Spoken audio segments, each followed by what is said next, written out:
අදත් සාදරයෙන් පිළිගන්නවා ලෝඩස් ඇක්වා YouTube channel එකට. ඉතින් අද වීඩියෝකින් අරන් එන්නේ මේ දවස් ටික හොඳට වැස්ස මාළු හදන ඔයා කොහොමද මාළු ටික පරිස්සම් කරගන්නේ? ඒ වගේම මම කොහොමද මේ ටැංකිය වැස්සෙන් පරිස්සම් කරගන්නේ? ඒ සම්බන්ධව තමයි අද වීඩියෝ කරන්නේ.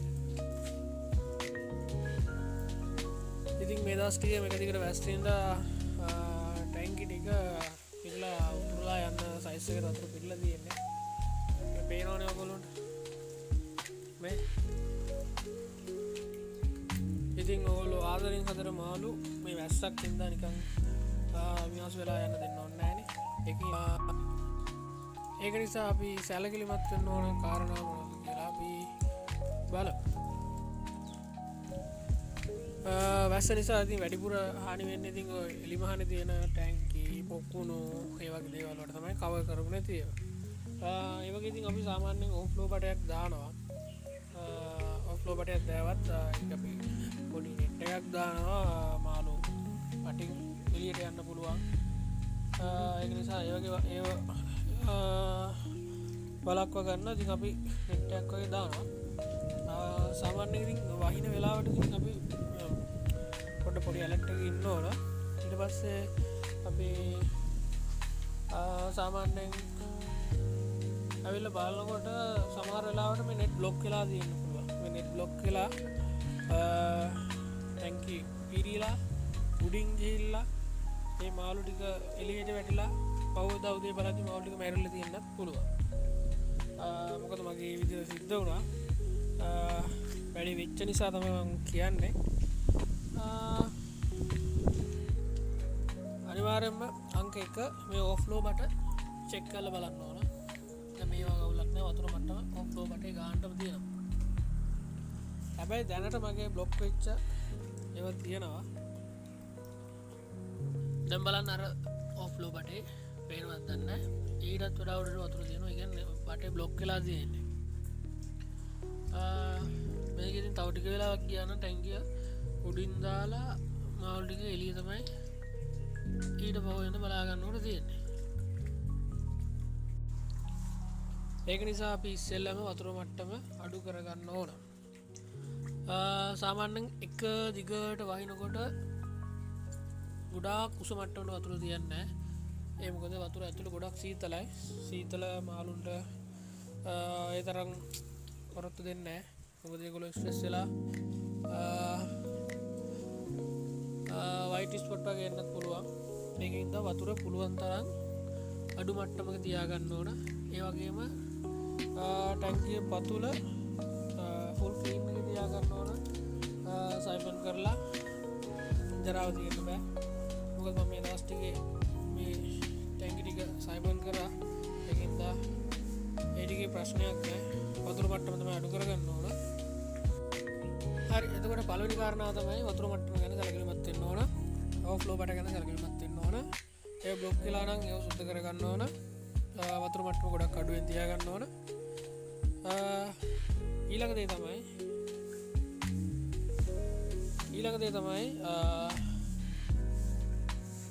ඉඳලා වහින වැස්සක් නම් වැස්ස ආම්ලිකයි. එතකොට pH එක ගොඩක් අඩු වෙන්න පුළුවන්. එතකොටත් මාළුන් ස්ට්‍රෙස් වෙලා මාළු මැරෙන්න පුළුවන්, අඳුර ගන්න පුළුවන්. සාමාන්‍ය මාළු වෙනද වගේ අපි කැම දාන්න යනකොට වගේ රංචු පිටින් එන්නේ නැත්නම් මාළු පැත්තකට වෙලා ඉන්නවා නම් මාළු උඩ පීනනවා වගේ වෙනවා නම් අන්න එතකොට ආට අඳුර ගන්න පුළුවන් මාළු ස්ට්‍රෙස් වෙලා තියෙන්නේ. එතකොට ඒකට අපි ට්‍රීට්මන්ට් කරගන්න ඕන. දැනට මගේ මේ ටැංකිය මේ පේනවද? ජරාව ගොඩක් තියෙනවා. මේක අල්ලලා ඉපන් කරගන්න ඕන. මේ ටැංකියත් එහෙමයි. මේ ටැංකියත් එහෙමයි. අනිත් ටැංකිය නම් අවුලක් නැහැ. හැබැයි අවුලක් නැහැ. මාළු ටික ඇක්ටිව් එකේ ඉන්නවා. හොඳට පීනවා.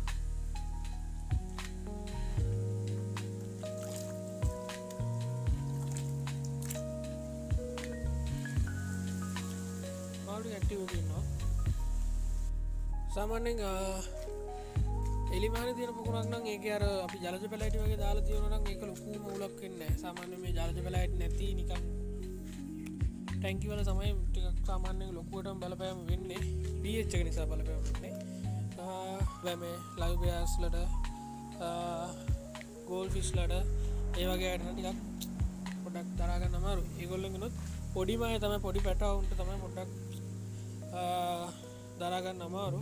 ඒ ගැන ඒ අය ගැන තමයි ටිකක් වැඩිපුරම අවධානය දෙන්න ඕන. මොකද මං කලින් මගේ ටැංක් එකක් තිබුණා මේ ටැංක් එක කලින් පාර ඔය විදිහට මම පැටව සාමාන්‍යයෙන් 1500ක් විතර වගේ නර්සරි ටැංක් එකක දාලා තිබුණා.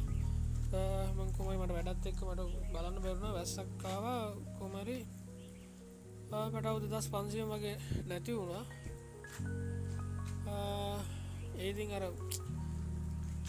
පොඩ්ඩක් අවධානයෙන් ඉන්න බැරි වුණ නිසා තමයි ඒ වැඩේ වුණේ. ඒකත් සාමාන්‍ය මාළු හොඳට ඇක්ටිව් එකක ඉන්නවා නම් ඒක ප්‍රශ්නයක් නෑ. ඇක්ටිව් නැත්තම් තමයි ට්‍රීට්මන්ට් එක කරන්න ඕන. සාමාන්‍යයෙන් ට්‍රීට්මන්ට් එක කරනකොට වතුර ලීටරයකට ලුණු ග්‍රෑම් 4ක් 5ක් වගේ දාලා කැටලුණු සාමාන්‍ය ඇක්වේරියම් සෝල්ට් එක ගන්නත් පුළුවන්. නැත්තම් ඉතින් ඔය අපි කැමරා ගන්න කැටලුණු එක ගත්තත් ප්‍රශ්නයක් නෑ. මාත් ඒක තමයි පාවිච්චි කරන්නේ. සාමාන්‍ය වතුර ලීටරයකට ග්‍රෑම් 4ක් 5ක් දාන්න පුළුවන්. 5ක් දාන්න පුළුවන් ප්‍රශ්නයක් නෑ. එහෙම අරගෙන වතුරට මෙම ඉහළ දාන්න තියෙන්නේ. එහෙම දාලා තියෙන හරිම ඔටෝම pH එක බැලන්ස් වෙනවා. වතුර ලීටරයට ලුණු ග්‍රෑම් 4ක් 5ක් අතර කියන සාමාන්‍යයෙන් ටැංකියේ වතුර ලීටර් 100ක් අල්ලනවා නම් සාමාන්‍යයෙන් ලුණු ග්‍රෑම් 400ක් 500ක් අතර වගේ ප්‍රමාණයක් දාන්න ඕන. ඒක ඉතින් ටැංකියෙන් ටැංකියට වෙනස් වෙනවා. හරි දැන් මම මොන ටැංකිය වැඩිපුර වතුර තිබිච්ච සේරගේම ටැංකිය වල වතුර අඩු කරගත්තා. නෙට් බ්ලොක් එච්චර නෙට් එක සුද්ධ කරලා දැවා. මේ ටික හරි. ඊට පස්සේ සයිබන් කරන් තිබිච්ච ටැංකිය ටික සයිබන් කරා. අවුලක් නැහැ. මාළු ටික ඇක්ටිව් එකේ ඉන්නවා. කෑම දානකොට ළඟට එනවා. හොඳට පීන ගාලා ඉන්නවා. ලුණු දාන්න අවශ්‍ය වෙන්නේ නැහැ. එතනට ඒත් මම ලුණු ටික එකතු කරනවා. කෝකනට් හොඳයි කියලා. මේ තියෙන්නේ ලුණු එක මේ කඩේ පාවිච්චි ගන්න තියෙන මේ විතර පාවිච්චි කරන ලුණු එක. දැන් ඉතින් මම ඉතින් කියන්නේ ටික ටික සාමාන්‍යයෙන් දානවා. කියන මාළු ටික අවුලක් නැහැ. ඇක්ටිව් එකේ ඉන්නවා. ඒත් ඉතින් වැඩි හොඳයි. වැඩි හොඳට ඉතින් ටිකක් වගේ දානවා.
හරි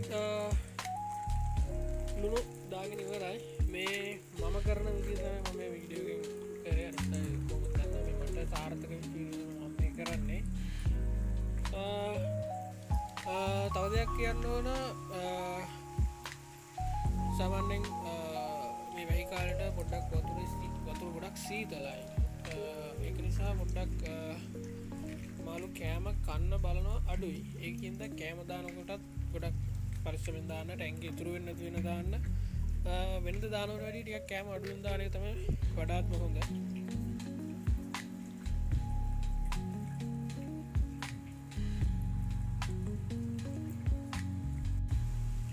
හරි අදට වීඩියෝ එක ඉවරයි.